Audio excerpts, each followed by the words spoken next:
నమస్తే. మీ పేరేనా అంకుల్? నా పేరు శంకర్, శానబైన శంకర్, గానుపాడు, ఎక్కడ జనగాం జిల్లా. ఏం పని చేస్తారు అంకుల్? వ్యవసాయమే. ఎట్లా ఉంది ఈసారి వ్యవసాయం? మంచిగా చేసుకున్నారు? ఏ వ్యవసాయం సార్, ఇప్పుడు ప్రస్తుతానికి యూరియా కావాలంటే బుకింగ్ చేసుకోవాలి. ఇప్పుడు మాలాంటి వాళ్ళకు బుకింగ్ చేసుకోవాలంటే ఆ యాప్లకు డౌన్లోడ్ చేసుకోవాలి, ఇది చేసుకోవాలి, అది చేసుకోవాలని లానా బేనా అని చెప్తున్నాడు. ఎలాంటిది కాదు, అదైతే లేదు. ఇప్పుడు ఈసారి కనుక మనకు యాప్లో ఒకవేళ ఫెయిల్ అయింది అనుకో, మళ్ళా వారం ఇట్లా యూరియా దొరక్క చాలా వరకు పంట నష్టం వచ్చింది. సరే, పండించిన పంటకు కూడా గిట్టుబాటు ధర లేదు. ఆ గిట్టుబాటు ధర ప్రస్తుతానికి చెప్పాలనుకుంటే అంగట్లో పోసినాం, మార్కెట్లో పోసినాం. మార్కెట్లో పోతే ఏమైంది, 4 రోజులు, 5 రోజులు, 6 రోజులు, వారం రోజులు లారీలు వస్తలేవు. లారీలు రాకుండా ఈ ఇప్పుడు సెంటర్లు ఉన్న పనిచేసే ఉంటారు కదా, ఆ పనిచేసే వాళ్ళు కూడా ఇంత ఇంరి మీకు లారీ వస్తుంది, బస్సు అమలు కాదు, సెంటర్ ఐకేపీ సెంటర్ వాళ్ళు పట్టిన వాళ్ళు నడిపించే వాళ్ళు.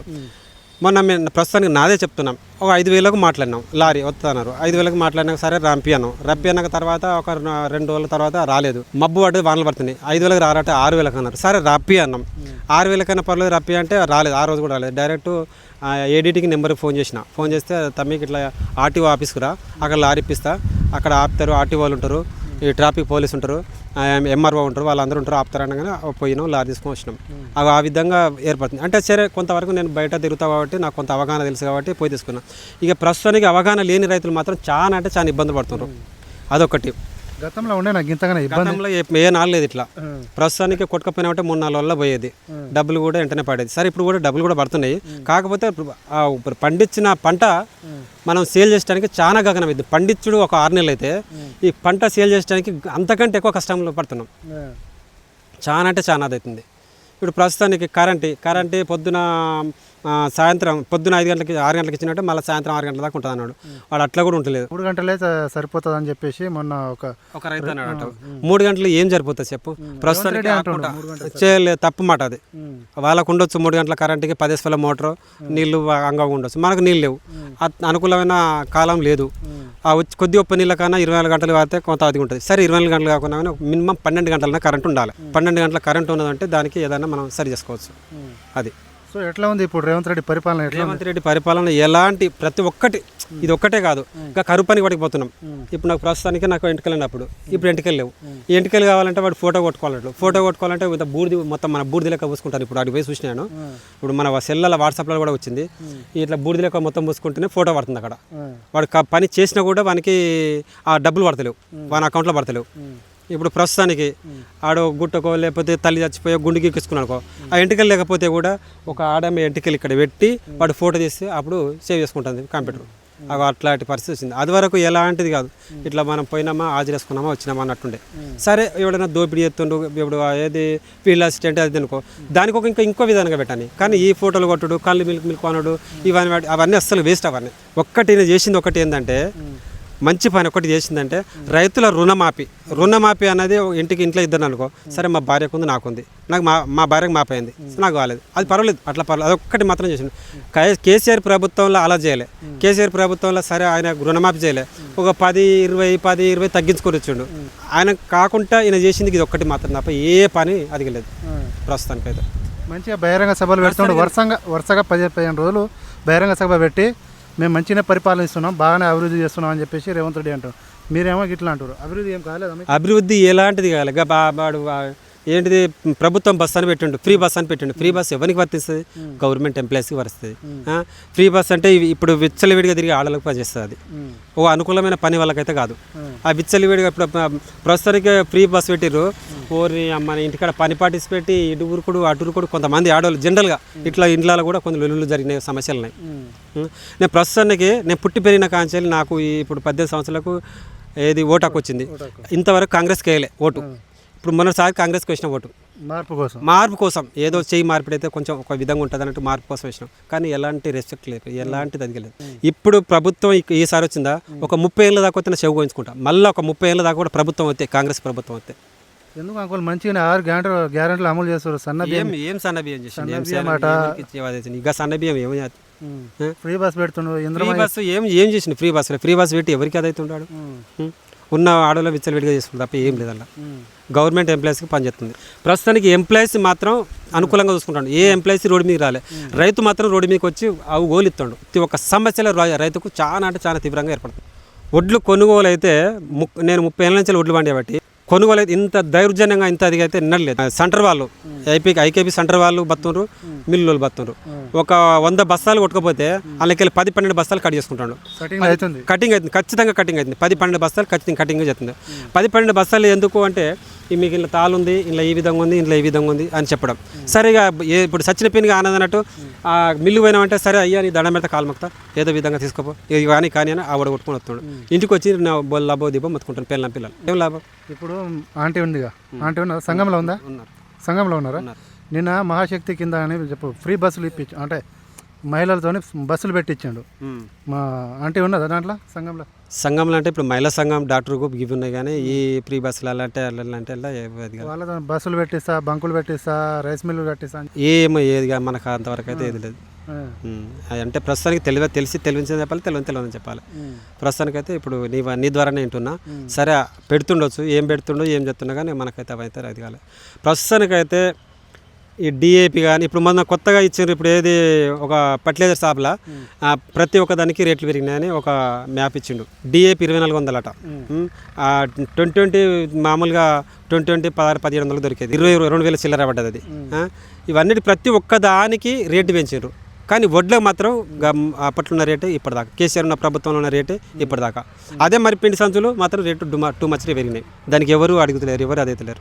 గత ప్రభుత్వంలో మీరు వ్యవసాయం మంచిగా చేసుకున్నారు లేకుంటే ఈ ప్రభుత్వంలో మంచిగా? గత ప్రభుత్వంలో అనుకూలంగా చేసుకున్నాం. సరే ఎవరిని ముంచినరో ఎవరిని చేసినరో ఇప్పుడు మన ప్రస్తుతానికి సీలింగ్ భూములన్నీ ఆక్రమించి పట్ట చేసుకున్నారు అవి ఇవన్నీ అంటే సరే ఉన్నోని నెత్తి కొట్టి లేనివానికి అయితే పెట్టిండు. కేసీఆర్ ఉన్నోని నెత్తి కొట్టి లేనివానికి పెట్టిండు.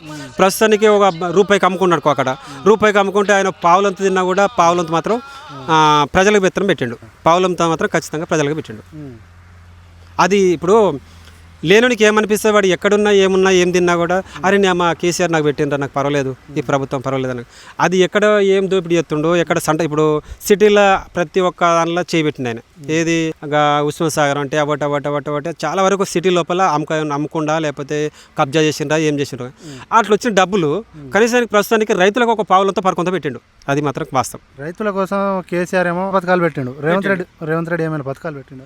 రేవంత్ రెడ్డి ఏమంటే పథకాలు పెట్టలే. రైతుల కోసం ఒక రుణమాఫీ తప్ప బోనస్ ఏమిటికి బోనస్ ఇచ్చాడు? సన్నోట్లకు బోనస్ అన్నాడు. సన్నోట్లకు లేవు, దొడ్డోట్లకు లేవు బోనస్. ఏమిటికి లేవు బోనస్. ఇప్పటి వరకు అయితే బోనస్ అయితే లేదు, ఎవరికి పడ్డదని కూడా లేదు. నిన్న మొన్న సభలో ఇక్కడ 15 రోజుల సభలో కేసీఆర్ని గెలవకుండా చేస్తా, గద్దలేమో పొలగొడతా అని చెప్పి అంటే బద్దలు కొడతా, ఒక్క ఎమ్మెల్యేని కూడా గెలవకుండా చేస్తా అని చెప్పి కేసీఆర్ అని రేవంత్ రెడ్డి అది అన్ని బూటగా మాట. ప్రజలతోటి ఉండాలి కానీ ప్రజల గుండెల్లో ఒక అనుకూలంగా ఉన్న క్యాండిడేట్కి మాత్రం కంపల్సరీ ఇది ఉంటుంది. కానీ మాటలతోటి వస్తాడు, ఖచ్చితంగా వస్తాడు ఈసారి. సరే నాకు ఆయన పార్టీ నాది కాదు, నేను ఎలాంటి పార్టీ ఇప్పుడు ప్రస్తుతానికి ఇప్పటికి ఇన్నేళ్ళు అయితే కూడా ఏ పార్టీలో కూడా నేను అనుకూలంగా లేదు. టీడీపీ ఉండే, టీడీపీ మాకు ఈ మన జనగాం జిల్లాలో ఎక్కడ స్థానం లేకుండా పోయింది. సరే అది ఎగిరిపోయింది. టీఆర్ఎస్ అభిమానం దేనికైతే ఉంటుందో దానికే మనం ఓటెత్తున్నాం. ప్రస్తుతానికైతే కాంగ్రెస్కు ఏనాడు కూడా వేయలేదు వాసకి చెప్పాలంటే. ఈసారి ఖచ్చితంగా కాంగ్రెస్కు నాతో పాటు ఇంకో 20-30 మందికి అనుకూలంగా వేయించినాను నేనుండి. మార్పు కోసం ఏదో విధంగా మారుతుంది కదా, మార్పు కోసం అనుకున్నా కానీ అది వేస్ట్. మళ్ళీ ఒక 30 ఏళ్ళ దాకా ప్రభుత్వం అది వస్తే చెప్పుకోవించుకుంటాను. కాంగ్రెస్ ప్రభుత్వం 10 సంవత్సరాలు నేనే ఉంటాను చెప్పి తప్పు మాట అది. తప్పు ప్రస్తుతానికి అయితే తప్పు మాట అది. రాడు కూడా కేసీఆర్ని గెలవకుండా చూస్తే అసలు ప్రతిపక్ష హోదా కూడా రాకుండా కేసీఆర్ని గెలవకుండా చేసాలంటే ఇప్పుడు ప్రస్తుతానికి మొన్న ఎలక్షన్లు పెట్టారు. ఏదో ఏం ఎలక్షన్లు అవి మన పైన ఎలక్షన్లు మున్సిపాలిటీ ఎలక్షన్లు పెట్టారు. ఎన్ని వచ్చినాయి? కాంగ్రెస్ ఎన్ని వచ్చినాయి, టీఆర్ఎస్ ఎన్ని వచ్చినాయి, బీఆర్ఎస్ ప్రభుత్వానికి చాలా వరకు వచ్చినాయి. మరి దాని మీద అభిమానం ప్రేమ లేకపోతే అవి ఎందుకు వస్తాయి? ఎన్నో మూలకు వస్తాయి. కానీ వచ్చినాయి, చాలా వరకు వచ్చేసినాయి. ఖచ్చితంగా మళ్ళీ ఈసారి కూడా కేసీఆర్ వచ్చే అవకాశాలు ఉన్నాయి. ఎందుకంటే రైతులకు ఇప్పుడు ప్రస్తుతానికి అయితే గవర్నమెంట్ ఎంప్లాయీస్ అయితే ఎలాంటి వాడు కూడా రోడ్డు మీకు వస్తున్నాడు. రైతు మాత్రం ఖచ్చితంగా ప్రతి ఒక్క సమస్యలో కాంగ్రెస్ ప్రభుత్వం వచ్చిన కంచాలి చాలా వరకు చాలా దారుణంగా ఉంది. మళ్ళీ ఇలాంటి గోసలు వస్తాయి అనుకున్నారు మీరు? అంటే ఏనాడు అనుకోలేము ఇలాంటి ప్రభుత్వం వస్తే ఈ విధంగా చేస్తే నేను అనుకోలేదు. సరే కాంగ్రెస్ ప్రభుత్వం వచ్చింది, రాక వచ్చింది, ఏదో విధంగా చేస్తాను అనుకున్నాం. కానీ ఇంత అదిగైతే కాదు, ఇంత దారుణంగా అయితే అది కాదు. మంచిగా ఉంటుంది. మళ్ళీ టీఆర్ఎస్ఏ రావాలి, లేదంటే అది బీజేపీ అన్న రావాలి. మీ ఎమ్మెల్యే ఎవరు ఇక్కడ? మా ఎమ్మెల్యే పల్ల రాజశేఖర రెడ్డి. ఎట్లా ఉంది ఆయన ప్రస్తుతానికైతే పాపం చాలా వరకు చేస్తున్నాను. ఆయన ఇక్కడ అదిగా ఉన్నా కూడా చాలా వరకు ఆదవుతుండు ప్రజలకు. కానీ ఇప్పుడు మన చిన్న చిన్న ఐటి కూడా ఉరికొచ్చి అది చెప్తుండు. మా గానపాడుకు చిన్న చిన్న ఐటి కూడా ఉచ్చుకొచ్చి అది చెప్తున్నాను. పల్ల రాజశేఖరకి ఆయనకి చేతులు ఎత్తుకు మొక్కాలి, ఖచ్చితంగా వస్తాడు ఆయన. ఆయన ఇప్పుడు ప్రభుత్వం పైన ఏదన్నా రాని పల్ల రాజశేఖర మాత్రం ఖచ్చితంగా వస్తాడు. ఉచిత వైద్యం ఏమో, ఉచిత వైద్యం నేను చెప్తాను, నేనే స్వయంగా నేను చెప్తున్నా. పల్ల రాజశేఖర రెడ్డికి ఒక చేతులు ఎత్తుకు మొక్కాలని. నాకు ఫ్రీ ఆపరేషన్ చేసిండు. ఫ్రీ అంటే నాకు ఎర్నీ ఆపరేషన్ ఉండే. ఇప్పుడు మా ఊళ్ళో ప్రస్తుతానికి అందరు పోతుండ్రు, అందరు పోయారు. ఏమో పని అనుకున్నా. కానీ నేను పోయినా అక్కడ మంచి సవలత్ ఉంది, ఆ సార్కు మంచి పేరుంది, ఆయనకు చేతి దేవుడు అనుకోవాలి. ఆయన చేతి ఇప్పుడు ఈ ప్రభుత్వాలు అన్నీ పక్క పెట్టు, నాకు టీఆర్ఎస్ ప్రభుత్వం పక్క పెట్టవనికి. కానీ పల్ల రాజశేఖర రెడ్డి అంత అదిగా నేను పుట్టి పెరిగిన కంచెలు కూడా మన జిల్లాకు ఒక ఎమ్మెల్యేగా చేసినటువంటి పనులు ఈయన ఒక్కటి చేసిన తప్ప ఎవ్వరు అది కాలే. ఆయన చేసిన పనులు ఎవరు మరవరు. ఆయన చేసిన వైదికం కానీ, ఆయన చేసిన మాటలు కానీ, అయ్యో మాకు ఇట్లా ఆపత్తి అంటే కూడా పోతే ఆదుకుంటాడు ఆయన ప్రతి ఒక్క దానికి. ఇప్పుడు పల్ల రాజశేఖర రెడ్డి చాలా మీరు గుర్తు చేసినారు. ఆయన చెప్పాలని నాకు కూడా ఎంతో గుండెల అదిగుంది. కానీ మనకి ఎప్పుడు ఈ అవకాశం దొరకలే. ఇవాళ మాత్రం ఖచ్చితంగా ఆయన చేసిన పనులకు మరవలేం మేము. నేను ఒక్కనే కాదు, ఈ మా జిల్లా, మా జనగామ నియోజకవర్గం ప్రతి ఒక్కరు ఆయనకు చేతులు ఎత్తుకి మొక్కుతారు వట్టిగా. ఆయన పరంగా సరే అక్కడున్న క్యాండిడేట్ ఊళ్ళల్లో ఎమ్మెల్యే కానీ ఊళ్ళల్లో ఎంపీటీసీ కానీ అంటే సరే ప్రస్తుతానికి క్యాండిడేట్ మట్టి ఎత్తలే. కానీ పల్ల రాజశేఖర రెడ్డి ఆయన బల్ల గుద్దినట్టు మళ్ళీ ఎమ్మెల్యే ఖచ్చితంగా. అది కన్ఫర్మ్. అది ఎంత మెజారిటీ గెలుస్తుంది?